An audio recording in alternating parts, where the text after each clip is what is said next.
Yeah, as you were speaking, I thought of the notion of glory and the sort of glory of life. Does that word hold anything for you? Oh, if my sons listen to this, they will make fun of me. And I don't care because, when I teach, I tell my students that there are 99 creative writing professors who will say it's too hard, it's really, really hard, and I don't know, make sure that you have your trust fund, or you have your 17 jobs that you have to have, or et cetera, et cetera.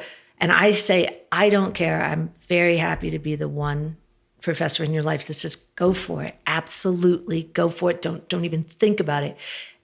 To me, when you said glory just then, I know I overwhelm myself sometimes with my exuberance of life. I love that about you. But I really do. I know it can be a lot. That said, gosh, glory,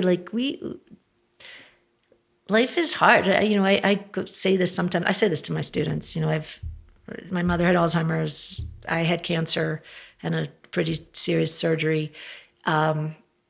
I take medicine all the time for it. There's been real stuff in my life, real things, and certainly get knocked down from that, no question.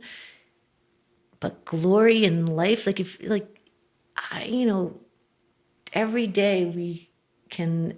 It seems a little silly to say this in Aspen because it's like everybody, I've noticed the architecture here, everyone has these massive windows, which makes sense because you can't, no matter how wonderful the art is, I don't think it's like the mountains and the terrain. That's a glory. Again, it's funny, I don't see myself as a really religious person, but God's glory, there's another poem, I can't remember talking about poems, Gerald Manley Hopkins, God's grandeur.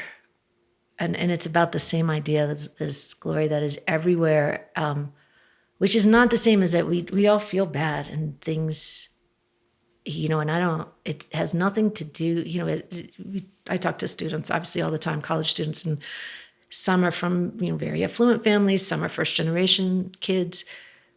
The common thread for those who I feel like really are achieving, at least in creative expression, this is my own opinion, is those that can understand that as bad as things have been for them, and it can be personal in a way that's not related to socioeconomic status or anything, that when they can appreciate that there's this larger, bigger glory that awaits, that is, and not, I don't mean that in any traditional religious way, but the glory that is, from going on a run outside, from going to a museum, from reading, reading something that transports you, that's glory everywhere.